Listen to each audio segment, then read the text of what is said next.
This was once the highest man-made structure in Europe. It was at Emley Moor in Yorkshire.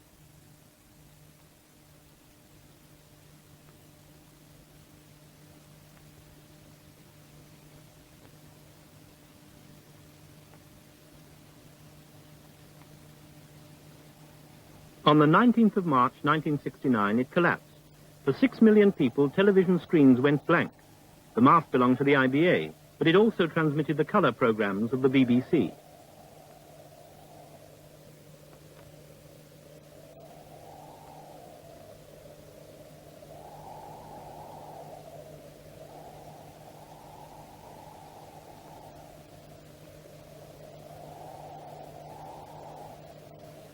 The IBA owned an emergency mast. It was 200 feet high. To a television engineer, this is no more than a toy, so they gave it the childish name of the Zip-Up. By 3 o'clock on the following morning, it was leaving its store at Lichfield in the Midlands on its way to Emley Moor. It was so cold up there on the Pennines that no one could work on it for more than half an hour at a time. Yet, in less than 4 days, the signals were restored. But the Zip-Up wasn't high enough. Another mast had to be found, and quickly. It was in Sweden. Soon, sections were being unloaded in Hull. The most urgent steelwork and the base were flown to Manchester Airport. A crew of Polish riggers was enlisted in Leeds.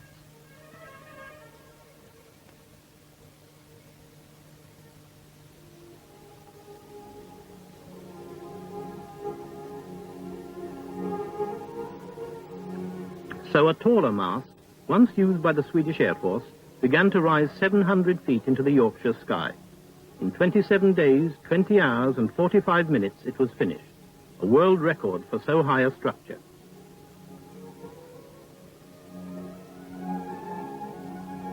But, useful though it was, the Swedish mast was not strong enough to carry more than one set of television aerials. So viewers in Yorkshire could still not see colour programmes. All over Britain these last 20 years, men have been building high television towers and masts. Wherever you live, not only in Britain but in nearly every country overseas, somewhere quite near, there's a tall, slender shrine to this new religion. Why do we have to go on reaching for the sky like this?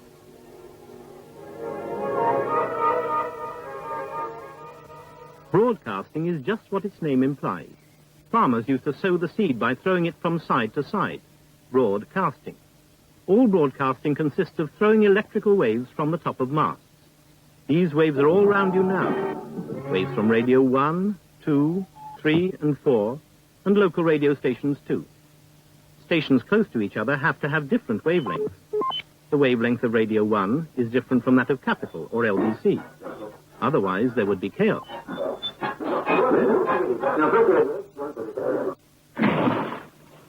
Most radio waves don't escape from the Earth's atmosphere. They hit the ionosphere and bounce back again. A strong radio signal can travel around the world. Jules Verne's Hero got round in 80 days, but a radio signal does it in 1/7 of a second. The problem with very short waves, like television signals, is that this doesn't happen. The signals fly out of the Earth's atmosphere and vanish into space. We can receive pictures from the moon. Perhaps they're getting programs on Mars. There is another problem, too. The Earth is round. So even if the signal comes out sideways, the waves move away from the Earth's curve. High towers direct the waves downwards, across the hills and high buildings. The higher the masts, the more people can receive television.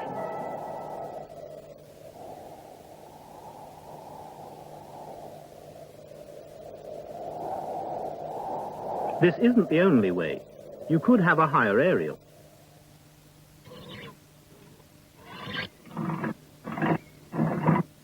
Satellites could be used. That's expensive and calls for a new piece of furniture in the garden. Or the signals can go underground by cable. That system's already in use in places, but for most people, it's in the future. Meantime, high masts bring problems. Ray Hills, Chief Engineer Transmitters at the IBA. Sometimes, very infrequently, one is lucky. You can use a tall building in a city centre, or you can use a prominent hill in the countryside. But more often than not, we have to build a very tall mast to cover the area. And of course the only reason for building a tall mast is to put the aerial at the very top. If we don't have much ground available, one way of doing this is to build what we call a tower, like the Eiffel Tower, with 4 legs firmly on the ground, and it keeps itself up without any supporting wires or ropes.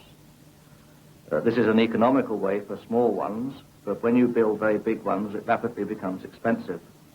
So for the very big ones, we prefer to build a stayed mast. This is a very slender central column made of steel, which is held up with ropes attached to various points, which go to blocks on the ground, very similar to the way in which a tent is put up. On our newer masts, we have surrounded the complete aerials with very large cylinders made of fiberglass, which protect the aerials and the men inside them when they're working on them. And also, because 1,000 feet is a long way to walk, we put in lifts to get the men to the top of the mast quickly. But these are on the new structures.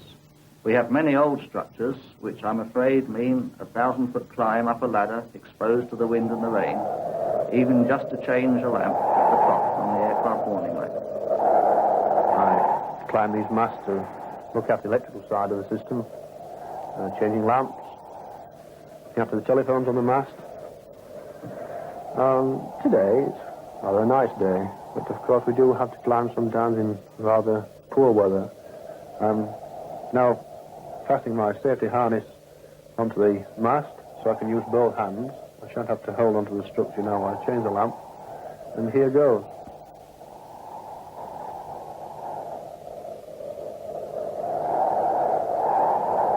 A lot of people consider my job dangerous. I know this much. I'd much rather be 1,000 foot up in the air than 1,000 foot below ground. I think a manager's job is far more dangerous than mine.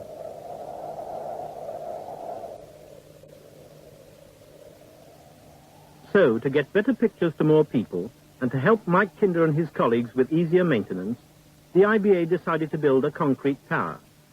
Holes were bored, 200 feet deep, to make sure the soil could carry 14,000 tons of steel and concrete.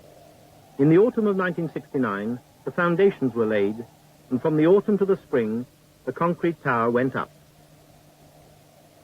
20 weeks, 600 feet. It's easy when you know how.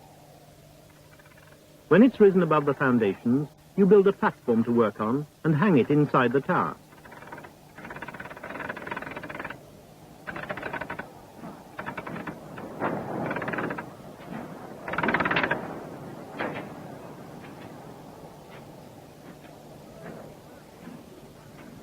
Then, like a latter-day Mrs. Beeton, you make a mold.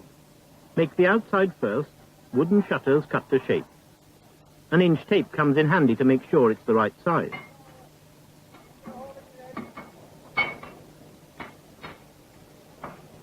And delicate final adjustments may have to be made.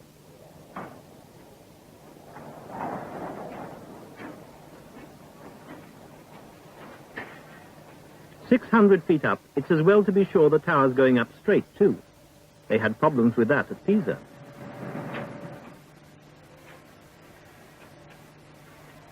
Like home cooking, grease inside the mold, and then put in the vertical steel rods to give the reinforced concrete its strength.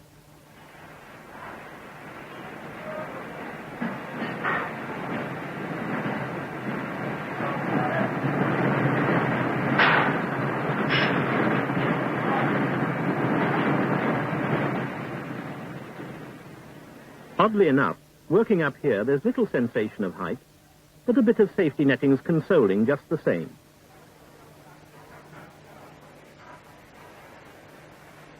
There are steel rods going up. Now you need some going round. Weave them in and out and wire them all together.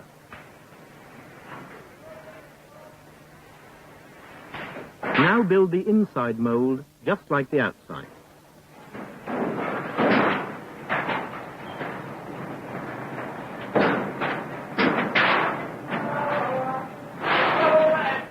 The concrete walls are nearly 2 feet thick at the base, but only 9 inches at the top. So put wedges in to keep the inner and outer molds the right distance apart. Then lock all the shutters together.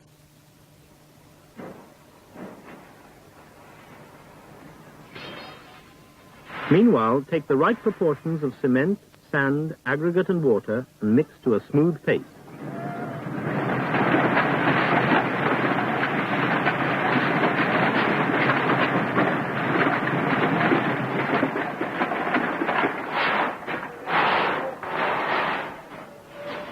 Do this on the ground, while the men up top are checking everything yet again, even to taking a stroll outside.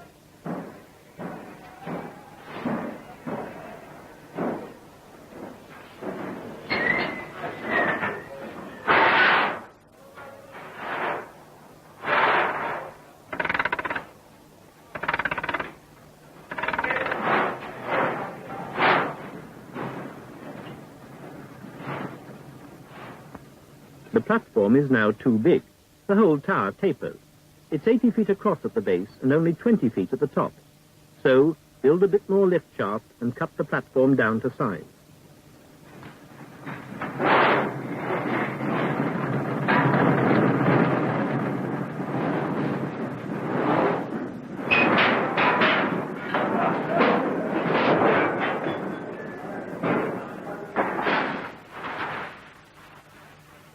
Now bring the smooth paste to the molds. It comes by the truckload.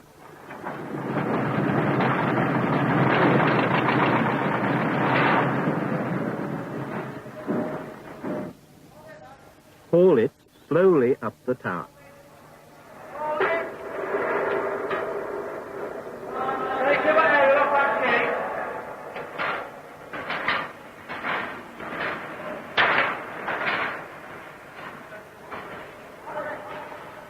You got aerial twisted up.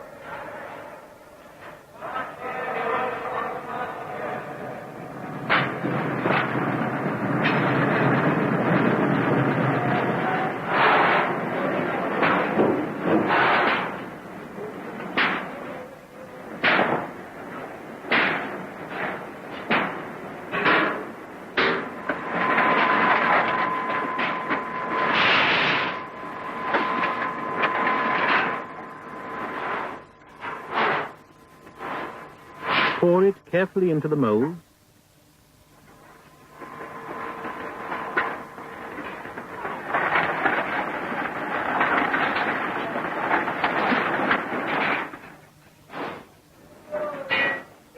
Vibrate it to make sure it goes everywhere and there are no air bubbles.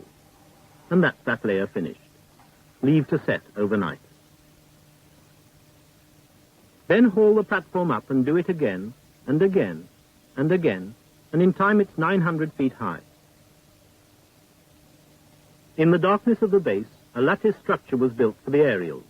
57 tons of steel girders bolted together to make a spike 180 feet high. Then lift it through the 900 feet tower. Decorate to taste with fiberglass panels to keep the weather out and the riggers in, and you're 1,100 feet, near enough, above where you started.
Men like Mike Kinder, who work at great heights, say it doesn't worry them. But when they've topped out a structure like this, they always hold a party to blow off a bit of steam.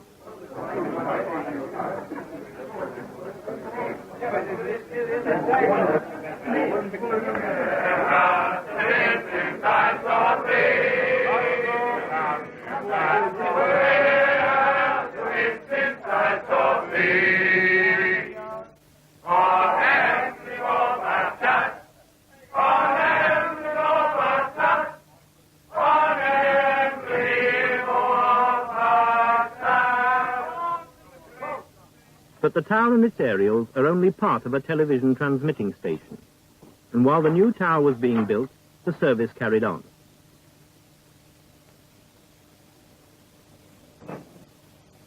The transmitters can't start in the morning till the cabinet doors are closed.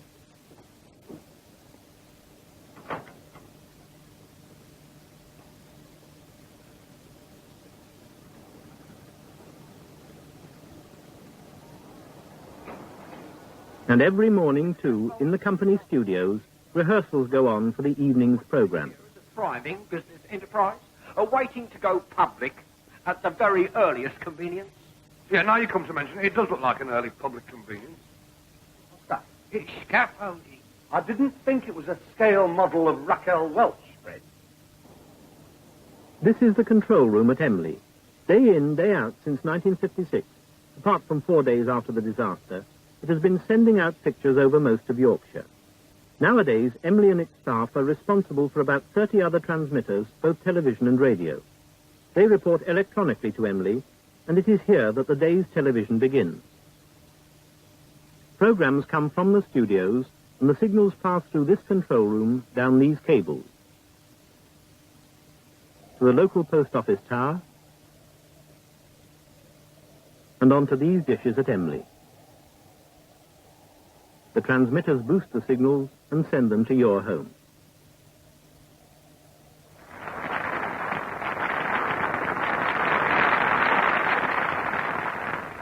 Independent broadcasting in Britain is complicated.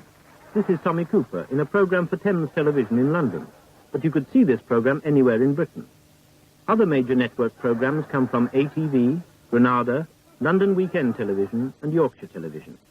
Between them, these 5 major companies provide most of the programs you see wherever you live.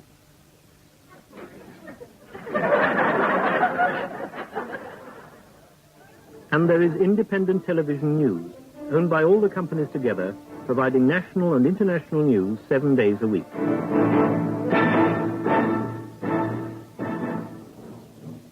The programs cover every kind of subject, from the arts, like this film of Venice, to pop concerts and do-it-yourself.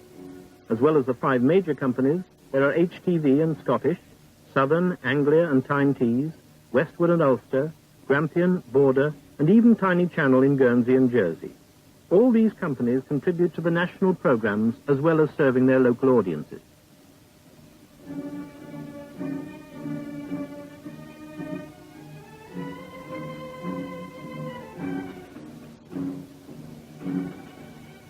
These companies, and the local radio companies as well, are under contract to the Independent Broadcasting Authority.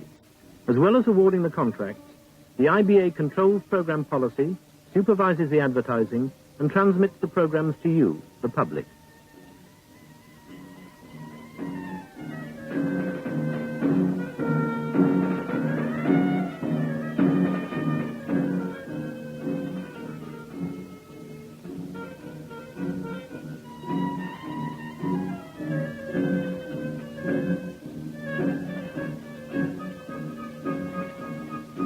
The story of Emley Moor is the story of only one IBA station. This concrete lighthouse may be unique, but it is only one of hundreds of transmitters which the authority and the BBC are building for you.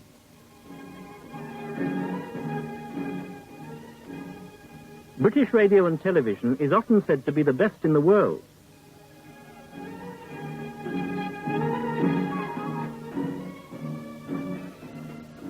You receive the programs. Behind them lies the work of the IBA and all the engineers.